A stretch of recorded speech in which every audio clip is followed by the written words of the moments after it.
Hello అండి, నేను మీ doctor Anusha Reddy, fertility expert, 49 fertility centre, Warangal branch. ఈరోజు మనం ఈ వీడియోలో న్యాచురల్ ప్రెగ్నెన్సీ రావడానికి ఐడియల్ ఏజ్ ఏంటి, మగవాళ్ళల్లో ఆడవాళ్ళల్లో ideal age to plan pregnancy ఏంటి, ఒకవేళ అడ్వాన్స్డ్ ఏజ్ అంటే వయసు అవుతున్న కొద్దీ ప్రెగ్నెన్సీస్ ప్లాన్ చేసుకున్నప్పుడు ఎటువంటి ఇబ్బందులు ఎదురవుతాయి, దాన్ని మనం ఎలా ఓవర్కమ్ చేయొచ్చు అన్న దాని గురించి ఈరోజు మనం ఈ వీడియోలో మాట్లాడుకుందాం.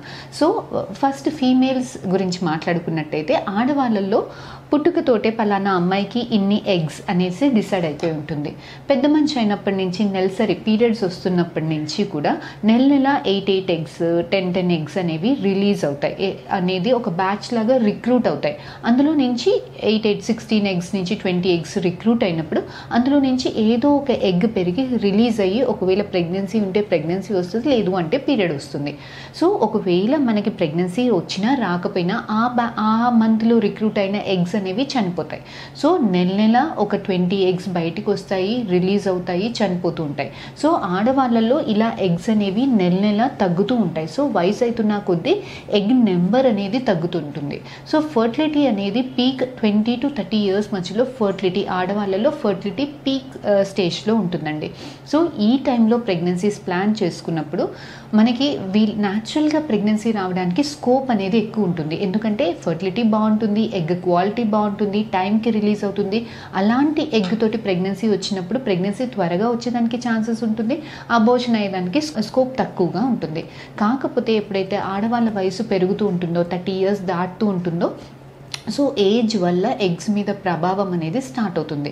సో ఏజ్ పెరుగుతున్న కొద్దీ ఎగ్ నెంబర్ తగ్గుతుంది, ఈ ఎగ్స్లో క్వాలిటీ కూడా తగ్గుతూ ఉంటుంది. వన్స్ 33-34 ఇయర్స్ క్రాస్ అయ్యాక మంచి క్వాలిటీ ఎగ్స్ రిలీజ్ అయ్యేదానికి ఛాన్స్ కూడా తగ్గిపోతుంది. సో ఇలాంటి ఎగ్స్ తోటి మనకి ప్రెగ్నెన్సీ రావడానికి ఇబ్బంది అవుతుంది. వచ్చిన ప్రెగ్నెన్సీస్ అబార్షన్ అయ్యేదానికి స్కోప్ ఎక్కువగా ఉంటుంది.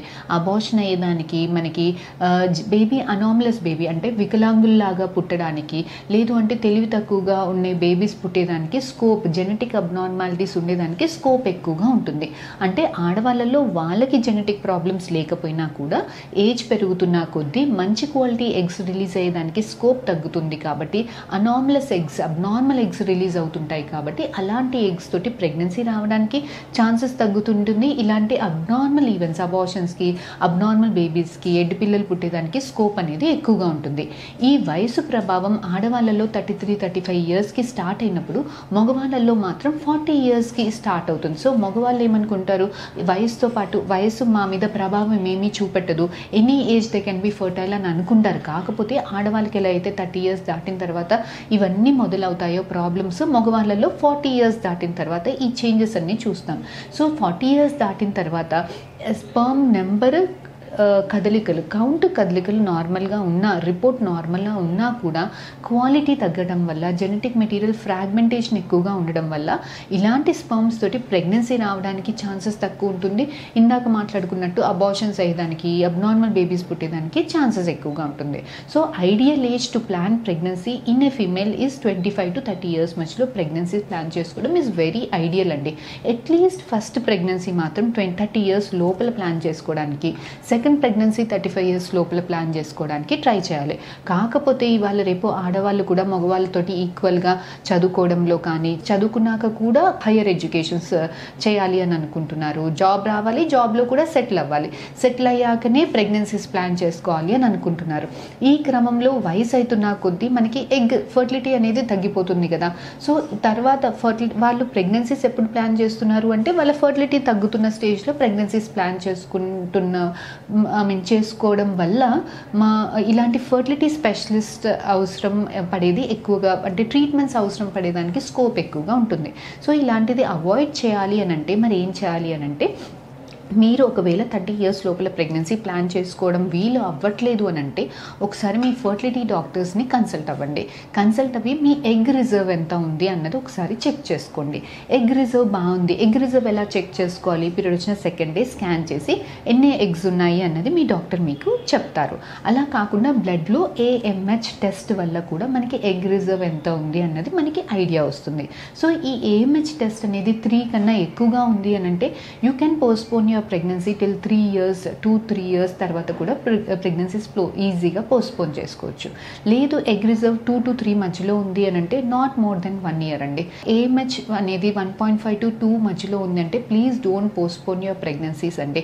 సో ఇలాంటి వాళ్ళు వీలెంత తొందరగా కన్సీవ్ అయితే బెటర్. కాకపోతే ఎవరైతే AMH 1.5 కన్నా తక్కువగా ఉందో ఇలాంటి వాళ్ళకి లోపల ఎగ్స్ అయిపోతున్నాయి అన్న సైరన్ మోగుతుంది అనమాట. It is an indicator of impending like లో ఓవేరియన్ రిజర్వ్. సో ఇలాంటి వాళ్ళు వీలెంత తొందరగా ట్రీట్మెంట్స్ తీసుకొని న్యాచురల్గా అయితే న్యాచురల్గా IUI ట్రీట్మెంట్స్లో అవసరం పడితే IVF ట్రీట్మెంట్స్ మటుకి కూడా వెళ్ళి వీలెంత త్వరగా ప్రెగ్నెన్సీస్ తెచ్చుకోవడం అనేది వెరీ వెరీ వెరీ ఇంపార్టెంట్.